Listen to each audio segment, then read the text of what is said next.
agakuramo Imana, promesse yaba agize igihombo cy'iteka ryose. Ariko umuhitiyemo Imana, ibindi byose ukabiyiharira, promesse yaba afite ubutunzi bw'iteka ryose. Babyeyi, nubwo isi ikurura, ni ukuri Imana ijya idushoboza guha abana bacu Imana. Ntabwo Hana yahombye, natwe ntabwo tuzahomba. Tugeze mu mwanya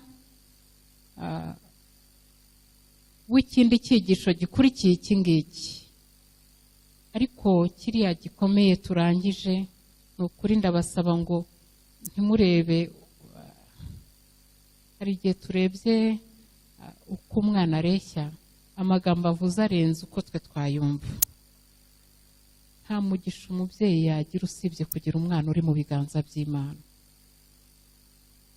Kuko igihe yabivuze ndi umubyeyi, nzi ko hari n'abandi babyeyi dufatanije, ntekereza ko nta wundi mugisha wagira usibye kubona umwana wawe ari mu biganza by'iki? By'Imana.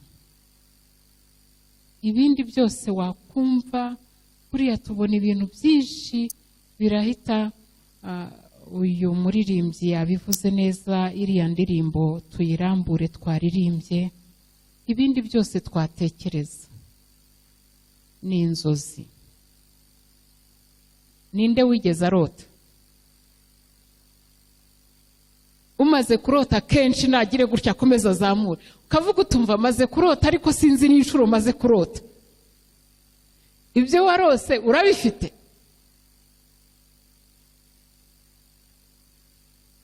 Uvuga ati mu nzozi, ntabwo nzi umubare, nanjye ntabwo nzizi, ariko mu nzozi warose, zamura utubwire uti narose inzozi 10 kandi 9 muri zo ndazifite.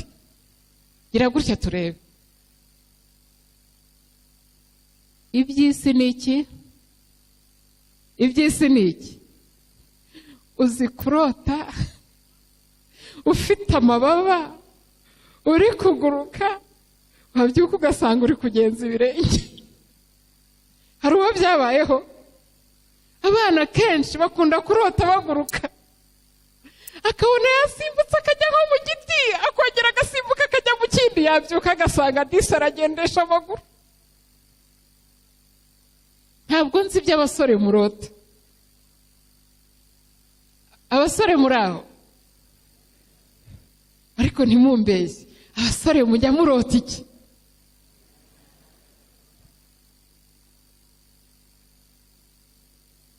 Hari igihe urota wabaye deje mu biro bikomeye cyane, ukabona uri nk'umuyobozi ukase.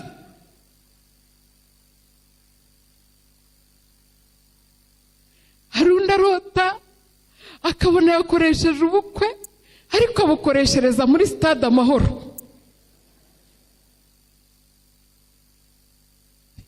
Uzi ko hari n'igihe murota ku manywa? Njye byaransekeje. Uzi ko abasore barota ku manywa? Mwarabyitegereje? Nyamuna abageni barota ku manywa y'ihangu, izuba riva. Mwigeze mubona umugeni wihangika akagenda mu modoka yihangitse, nubwo yaba nta n'igare yatunze? Uwo munsi arota inzozi, yirirwa yicaye mu modoka arota vewiti atazi. Buriya mwabonye ba Karosi, disejo akagendesha ibirenge, disejo n'akazu yari yakodesheje, bati burya uri kuduha make. Akabunza iki? Akabunza iki? Akabunza iki? Akarago. Twe twabyitaga akarago. Hagashira ukwezi 2, ya yandi abantu bamutangiye bakotiza mu nama z'ubukwe yarangira, bati rero burya iyi nzu tuyikeneye maya, nutongeza tuguhaye preyavi. Nyamara wagenze mu modoka y'igita umutamenwa, burya ntimwarotaga ku manywa? Hari abantu mwabonye barose bakarota ku manywa? Disi rero iby'isi ni iki? Iby'isi ni inzozi. Hisemo Yesu. Niwe umbera umucyo. Hisemo Yesu. Burya abantu barota bari mu ijoro, sibyo se?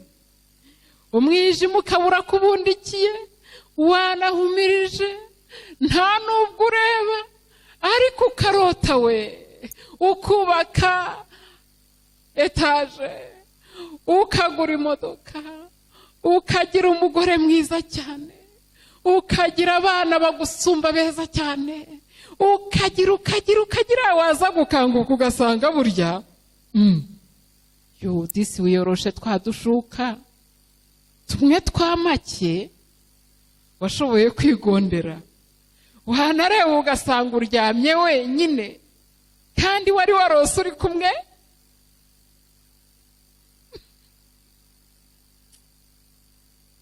Disi by'isi ni inzozi. Hisemo Yesu. Niwe umbera umucyo. Hisemo Yesu. Nashatse kwikiza, binsubiza inyuma. Yesu niwe wenyine wanyuze, niwe ngenje gute, niwe mpisemo. Hari amahitamo ushobora gukora atandukanye. Uyu munsi tugiye kwiga ijambo rifite insanganyamatsiko ivuga ngo urukundo rw'Imana rutanga umudendezo wo guhitamo. Urukundo rw'Imana rutanga umudendezo wo kugenza gute, wo guhitamo. Ariko kandi wibuke ko amahitamo yawe azagena iherezo ryawe. Reka dusenge. Data wa twese uri mu ijuru, izina ryawe ryubahwe. Tugushimiye umugisha uduhaye wo kuba imbere yawe. Reka twumve ijwi ryawe turyumvire mu izina ryiza rya Yesu. Amen.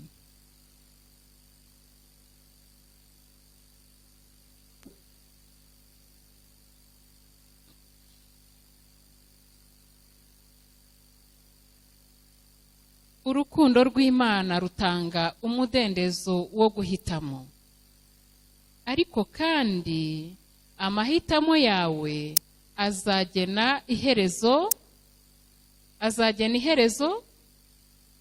Hari benshi bubaka ku musenyi bakizera amazu arambye.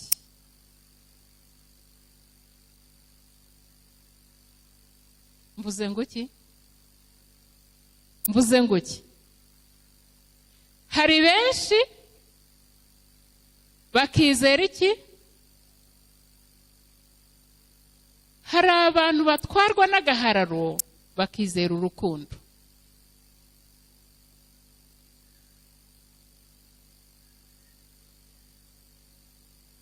Ibyo bintu birajyanye? Nimumbwire, birajyanye? Wakubaka ku musenyi ukizera inzirambye? Abumva ariko bimeze mugire gutya turebe. Ubusa bamaze kuzubaka n'abateganya kuzubaka, kandi ko ari benshi.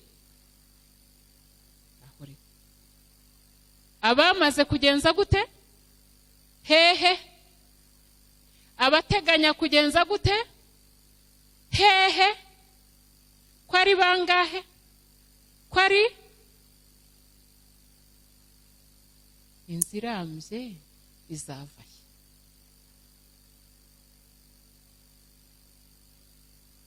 Uwiteka Imana binyuze mu kanwa k'umugaragu w'Imana Mose, ubwo yabwiraga urubyiruko rw'Abisiraheli. Ngize umugisha wo kuganira n'abantu benshi, harimo urubyiruko rwinshi, urubyiruko rwa Asa. Turi kumwe. Uwiteka Imana akoreye mu mugaragu wayo Mose, aganiriza urubyiruko rw'ubwoko bw'Abisiraheli ubwo bari bageze ku rugabano rw'i Kanani, ubwo bari bari kureba ndetse impumuro y'i Kanani yaratangiye kubahumurira, uburabyo bw'i Kanani babwitegeye, ubwo bari bari kureba bati Yorodani isumira hose, ariko ntinyuka kugenza gute, ntinyuka kuyambuka. baravugaga bati haraburaho gato gusa, haraburaho gato gusa, Kanani turayikozaho imitwe y'iki? Y'intoki. Maze Mose mu Gutegeka kwa kabiri umurongo wa 19 avuga amagambo akomeye, yatangiye avuga ijambo rikomeye. Gutegeka kwa kabiri igice cya 30 umurongo wa 19. Gutegeka kwa kabiri igice cya 30 umurongo wa 19.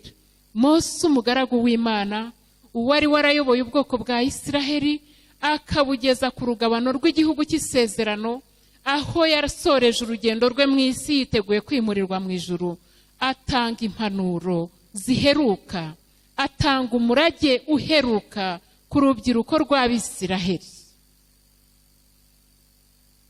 Ese urubyiruko rurahari? Rurahari? Muzamure turebe ma. Ndashaka kubona ibiganza by'urubyiruko. Nimunagire gutya rwose, nimwongere cyane, ariko mufite akaboko kamwe cyangwa mufite abiri. Ndashaka kureba ufite angahe? Ni mu bikoresha biri ndebe, buriya ndi bubibone yuko ahari. Imana ishimwe disi, burya mufite amaboko kandi burya mufite n'amatwi, murumva. Mufite n'iki? Mufite n'amatwi? Ariko kuki Imana yongeye kuvuga ngo ufite ugutwi niyumve, kandi abantu bose bazi ko bafite? Nimukoreho turebe. Mwakoze ku matwi yanyu?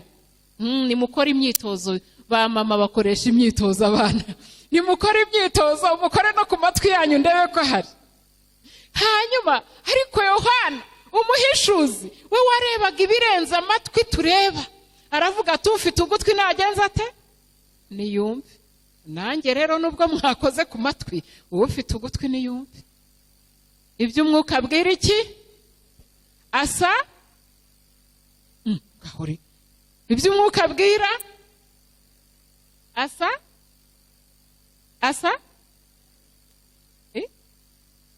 ariko ukuntu usha muri benshi n'ukuntu amajwi yanyu nayabuze ntabwo bihuye. Asa y'uwara Nyarugenge, ukuntu mufite n'akazina keza karekare. Byari byangoye kurifata no kuryumva. Gutegeka kwa kabiri 30 umurongo wa 19, Mose atanga umurage ku rubyiruko. Asa y'uwara Nyarugenge, reka dutega amatwi. Gutegeka kwa kabiri igice cya 30. Uyu ni umukambwe wimukiye mu ijuru anyuze mu rupfu, none ubu ngubu aganje iteka ryose, atanze impanuro. Maze abwira urubyiruko rw'Abisiraheli aya magambo ati: uyu munsi ntanze ijuru n'isi ho abahamya bazabashinja yuko ngushyize imbere ubugingo n'urupfu, n'umugisha n'umuvumo, nuko uhitemo ubugingo ubone kubaho wowe n'urubyaro rwawe. Ko nta mena numvise? Ndayisabye ariko Imana iha umugisha mu izina rya Yesu. Ababyeyi bakunda gutinda ku kantu kuko baba bumva bavuze ikintu. Ubu rero bivuzwe mu izina ry'Imana isumba byose. Ngushyize imbere iki? Ubugingo n'iki? N'urupfu. Umugisha n'iki? N'umuvumo. Ariko uyu mubyeyi ureba kure ukorana n'Imana, nta musize mu cyeragati, nta gusize mu mayira abiri, nta shoreje gusa aho ngaho, arongera yongeraho n'inama. Kandi reka mbabwire, inama nziza iruta 8. Inama nziza igenza ite? Inama nziza iruta iki? Iruta 8. Yongeraho inama. Nubwo bikuri imbere, umugisha n'iki? N'umuvumo. Ubugingo n'iki? Uhitemo iki? Ubone kugenza gute? Uyu mubyeyi ntabwo yasize abana mu cyeragati, ntiyasize urubyiruko rw'Abisiraheli mu cyeragati. Yarababwiye ati imbere yanyu hari amayira abiri, imbere yanyu hari inzira zingahe? Hari inzira ebyiri. Ariko icyo nkwifurije, icyo nkwifurije rubyiruko rwa Asayu wa Nyarugenge, uhitemo ubugingo, ubone kubaho wowe n'urubyaro disi buriya muzabyara. Uvuge ngo amina. Disi muzabyara, ubone kubaho wowe n'iki n'urubyaro rwawe. Nshuti nkunda, amahitamo yawe niyo azagena iherezo ryawe. Undi mugaragu w'Imana Pawulo yongera kuvuga ikintu gikomeye, ngiye kukibabaza namwe, ndatekereza ko namwe mubitekerezaho, kandi rimwe na rimwe no mu nzozi murabirota. Abari muri kaminuza bo ntekereza ko mubyibaza kenshi, kuko wenda n'abaturutse mu giturage mwagize amahirwe mugera muri Kigali, mubona amatara yaka, mubona umuhanda w'umukara, mubona imodoka zigenda zinyerera. Ibyo byose hari igihe buryo utabibonaga, ariko noneho wagize n'umugisha, usigaye ugenda agakweto katariho akavumbi. Ibyo byose warabibonye. Noneho rero umugaragu w'Imana Pawulo avuga mu Baroma igice cya 2 umurongo wa 7, atabashaka ubwiza, icyubahiro ndetse no kudapfa. Nguki? Nimumbwire ibintu bitatu mvuze, abakurikira vuba vuba. Aha, hariya bagiye kumbwira kimwe, aha bambwira ikindi, hariya bambwira ikindi. Abashaka iki? Aha, ababishaka muzamure.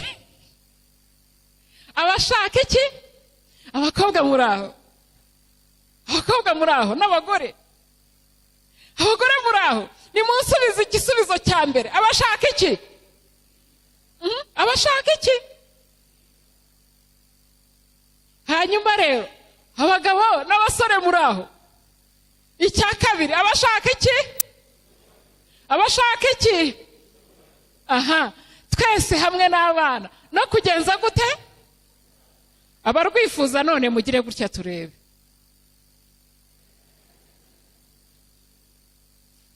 Ubundi subwo ruje wagwa mu maboko yandi, ntabwo ariyo topic uyu munsi tugiye kuganirana.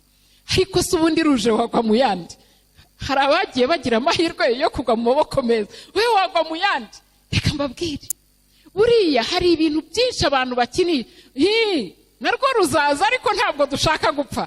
Ariko se runaramutse ruje rwagwa mu yandi, ko Mose yaguye mu maboko ya ndiho akagwa mu maboko ya data wa twese, wowe wagwa mu yandi.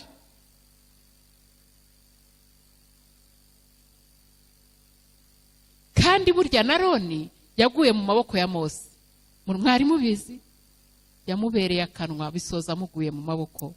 Mose yabaye akanwa kandi ho bisoza aguye mu maboko ya ndiho yabaye akanwa k'Imana, bisoza aguye mu maboko yande y'Imana. Wowe mbabajwe nuko hari abahungu benshi bahinduye akanwa kabo imitoma y'abakobwa. Ubwo deja hita umenya iherezo ryawe. Amahitamo yawe azagena iherezo. Abararana agasuka ku gutwi, reka mbabwire, abo mwabereye akanwa ni nabo muzagwa mu maboko. Murambabaje.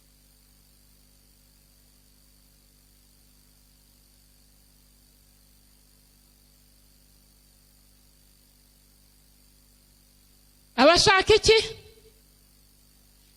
Abakobwa ntibashaka n'abadamu gusubiza. Abashaka iki? Babishakisha kujya muri salon zisobanutse,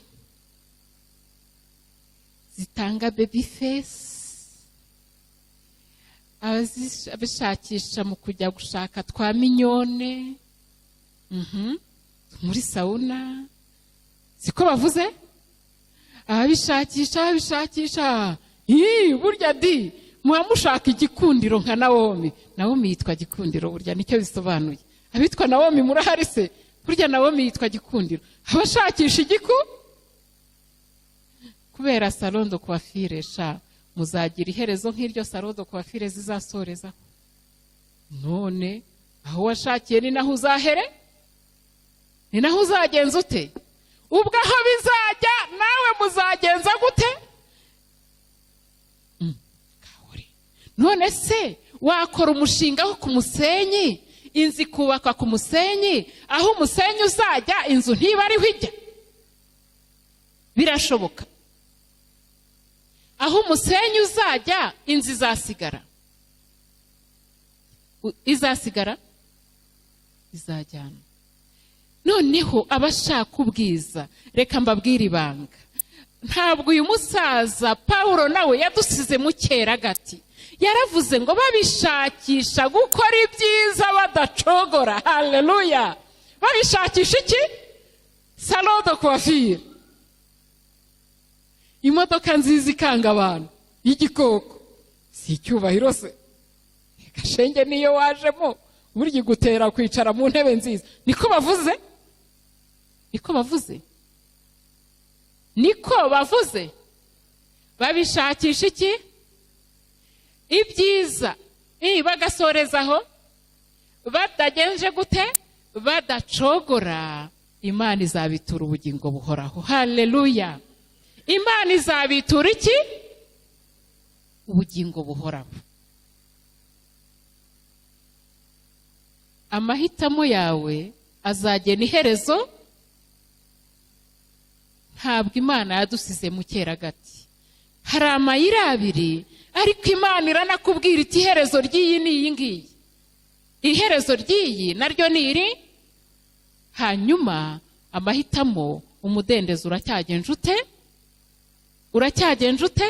Uracyawufite. Kandi bisi uzahitamo uzerekeza aho igenje ite? Ikujyana. Hari ukuntu rero imibereho yacu ibamo ikintu cyitwa guhitamo nk'uburangazi bukomeye, ariko umuntu akizera ibyiza nanone birenze kandi bihebuje. Ukizera ubugingo warafashe inzira itarimo ubugingo. Ukizera amahoro warafashe inzira itarimo iki? Amahoro. Ukizera umutekano warahisemo inzira iteje akaga.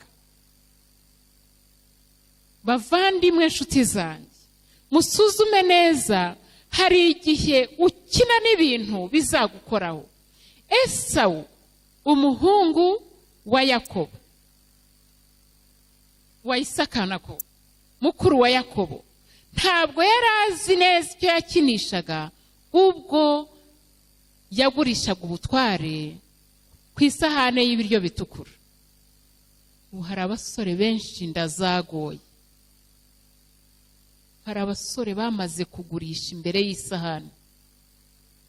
No muri Asayi wa Nyarugenge murahari. Bamaze kugurisha umurage w'imfura hejuru y'iki?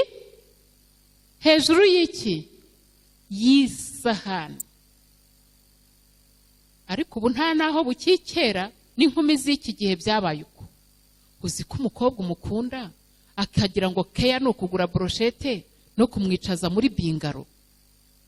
Yemwe bako, reka mbabwire, nongere mbisubiremo, mwubatse ku musenyi muzasarura serwakira. Umukobwa wabonye mu muhungu keya akabona ko keya bisobanuye brochette, bingaro, smartphone,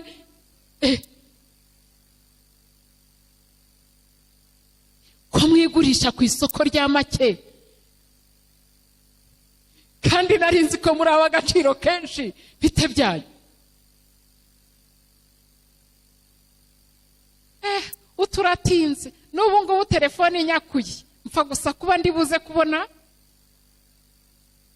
nkabona amavuta y'ukwezi, nkabona igifu cy'ukwezi. Igifu murakizi? Muri yuwara ka kantu mujyana ka kajeto hahandi mwebwe ubwo ngubwo ntabwo nta kantu muzi kitwa igifu. Cya kindi muta hahandi mwagerayo ntibabemerere kurya ka gapapuro basinyaho buri munsi iminsi yanyu uko igenda ishira. Hari abafite ako kantu cyangwa bigeze bagatunga ako kantu bita igifu. kandi bagenda bavuga bati iminsi yawe irimo iragenda igenza ite ishiramo. Twebwe twakitaga igifu, ntabwo nzi uko mwebwe mukita. Reka mbabwire, imbere yawe hari amayira ngahe? Hari amayira abiri. Ariko mbabazwa nuko abantu benshi noneho urubyiruko byo birarenze bamaze kugurisha ku isoko ry'amagi. Umubyeyi yari afite ibuye ry'agaciro rikomeye. Umwana we w'umusore amaze kubyiruka akajya rireba, arabwibaza papa we, atari ko papa, iri buye ubundi rifite agaciro kangana iki? Umusaza aramubwira, tumva rero, ndagira ngo umenye neza agaciro k'iri buye, kandi uzakora ubushakashatsi ku giti cyawe, uzamenya neza agaciro k'iri buye ari wowe ubigizemo uruhare. Umwana ati gute? Reka nkubwire, genda ujye aho bacuruza, ujyane iri buye, ukubaza uzajya ugira utya, hanyuma bakubwira igiciro. Ntiwemerewe kuritanga utarambaza, ariko ujye wumva ibiciro. Agera ku mucuruzi w'imboga muri quartier, aramubajije ati ni gutya. Ati okay, amafaranga 20 zana nyaguye. Aragaruka ati bambwiye 20, ati jya hisumbuye. Ajya kuri butike yo muri quartier, agize atya, ushaka 200, reka nkwishyure. Yisumburaho ajya mu iduka ryo, arongera agira atya, ni 2,000 ushakamo gusa. Birakomeza agera muri supermarket. Hagezeyo bati 2,000,000 tuziguhe. Aragaruka arongera, noneho aza gutekereza igitekerezo, atariko naje kumenya abantu batunganya kandi bakabyaza amabuye y'agaciro ibintu bihambaye. Reka rero njyeyo numve. Akigerayo, wa muntu ucuruza kandi agatunganya amabuye y'agaciro akitegereza, aravuga ati iri buye riracyabaho, yewe mwa nguha ngahe? Aravugishwa. Agira atya, umugabo aravugishijwe, umwana aratashya abwiye se. Arangije aramubwira ati uko niko mu biganza bya Yesu uw'agaciro. Ntuzigurishe ku isoko rya make. Uruwaga ciro, ntuzigurishe ku isoko rya make. Dufite ikibazo ko dufite abakobwa bataza agaciro bafite, bahora bibunza nk'umunyu. Wabuze isoko, kuki wibunza kandi wihariye? Ntabwo njye numva ukuntu umukobwa yibunza kandi yihariye. Uri umwihariko w'Imana. Haleluya. Uri umwihariko w'iki? W'Imana. Ni gute wigira igitebo ukayora ivu?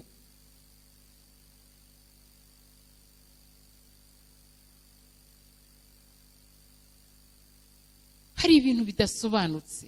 Bana b'abakobwa mwigurisha ku isoko rya make kandi muhenze.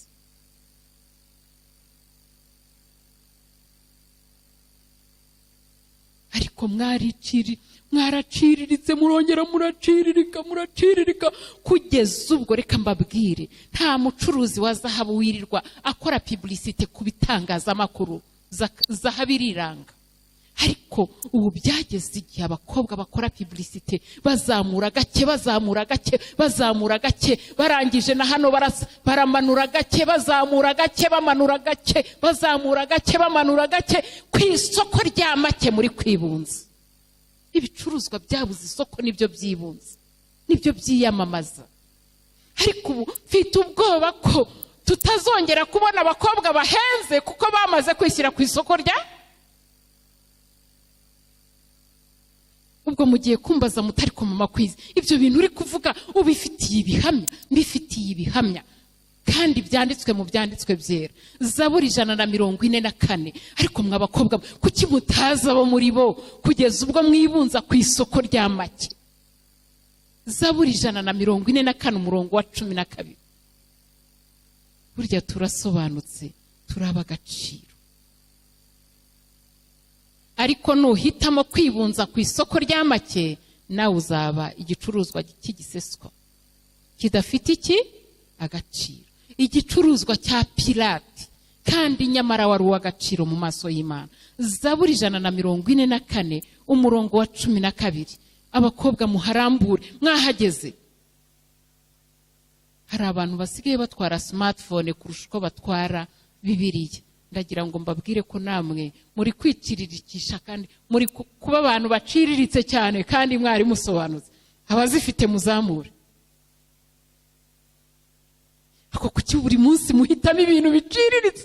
Ubu mujya mwumva koko kiriya kimoteri, harya kimoteri Kigali kibaye. Ikimoteri mwagihisemo kurenza Bibiliya yera koko. Ubonetse wese ajugunyaho, ujugunyaho pampers, ajugunyaho, ujugunyaho ibigati yananiwe ajugunyaho, maze nawe ukaba mayiwabo ukiri gutora imigati hagati ya pampers.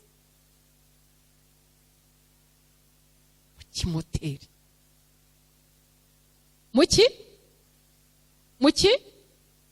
muki herega ubu ngewe njya numva hari ibintu dukwiye no guca mu rusengero, ibintu by'ama smartphone by'ibimoteri mu rusengero rw'Imana bite byabyo.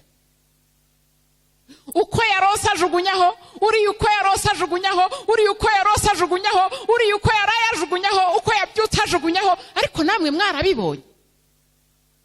Ufite uko abyutse, ubyutse nawe ajugunyaho, ubyutse neza ajugunyaho. Ngo ariko ngo nukuri ngo hariho n'ibitabo by'umwuka w'ubuhanuzi, nyine harimo imigati yajugunywe hagati y'iki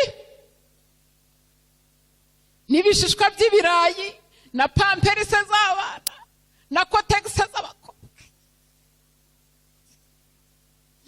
Utariko nukuri rwose ndimo ndatoramo umugati hagati ya pampers na kotex.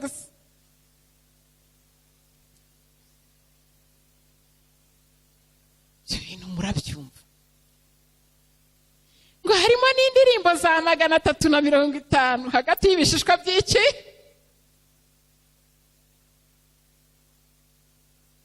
uriya n'umwanda w'ingurube nawe uba wagiyeyo. Ntwese abakire byose ntibajugunyayo. Uko ubyutse wasanze buri gihe usanga muri telefone yawe harimo ijambo ry'Imana. Uko yifunguye publicité nziza wasanze ari Yesu. Abasanze ari uko bimeze mugire gutya turebe. Urimo urashakisha Yesu hagati mu kimoteri koko.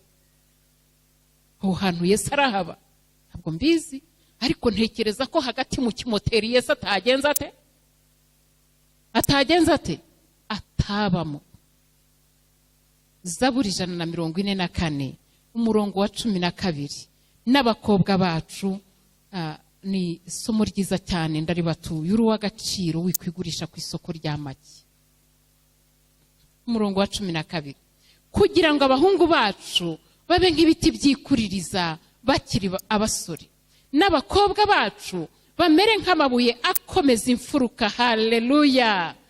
Bamere nk'amabuye ukomeze, ntago birasoza. Bamere nk'amabuye agenje ate akomeza imfuruka, abajwe nk'uko babaza amabuye arimbisha iki inyumba. Ni iki umuntu mukuru hano uzi ikinyumba aricyo? Abakobwa bacu bagomba kuba nk'amabuye meza akomeza iki imfuruka, nk'amabuye abaje neza arimbisha iki inyumba. Hari umuntu waba uzi inyumba icyo aricyo? Inyumba ni inzu y'abakomeye, ni inzu y'abami. Ngo ni iki?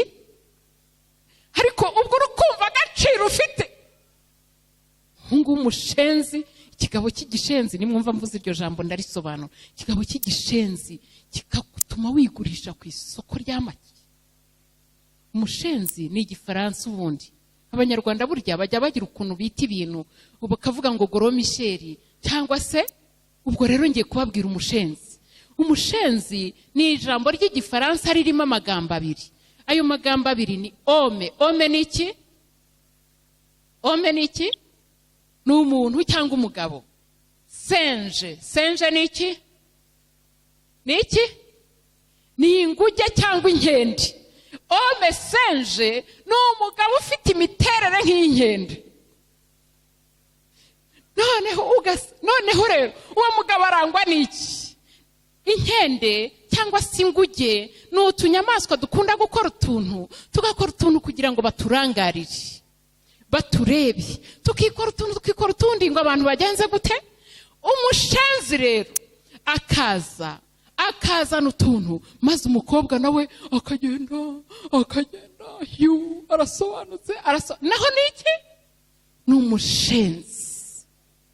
Akitwaza imfunguzo nyinshi ngo akwereke ko akora mu biro bikomeye. Umushenzi. Akitwaza kontaki y'expiring itagira ikintu, itagira kontaki itagira imodoka cyangwa se na moto itwara, akayitwaza kugira ngo umurangarire. Umuki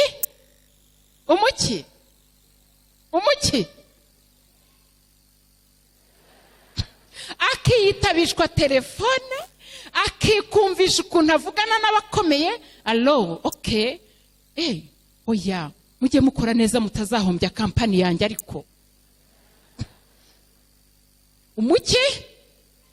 umuki akiha ingendo. Erega ubibize n'ingendo. Ubu dufite abahungu bagendaga neza bamaze kwiga ingendo kubera ubushenzi. Akagenda amaboko yayabanza ntiwareba, ukabona rwose yananiwe kwikoraho, ukabona hari ukuntu ameze nyine yiremereje, ukabona hari ukuntu ashinguraho uremereye. Umuki ukigurisha ku isoko rya make ku mushenzi koko. Uri ibuye ryiza ribaje neza ririmbisha inyumba amazu y'iki? Y'abami. Uri ibuye ryiza ritari ibuye ribonetse ryose, rijya mu mfuruka rigahuza rigasanganya inkuta ebyiri, maze inzu igahagarara ntihirime koko. Urumva agaciro ufite?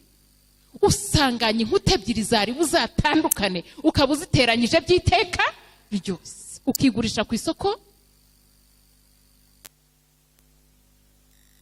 Hari umuntu arambwira ati buriya hari abahungu, hari ababoye ishoferi ababoye ishoferi batwara abashebuja, yarangiza akabwira shebuja ati ariko rwose ko ndi kwiga muri yereka, ko ndi kwiga hanaha, wajya umbabarira boss ko mbageza ku kazi, nkazajya rwose nkora uko nshoboye nanjye kakandeplasa vuba, nkagenda nkiga vuba, nkagaruka nkabatwara, hari ikibazo. Naho ni umuki? Buri munsi uko muri kwigana nijoro ukabona araje mu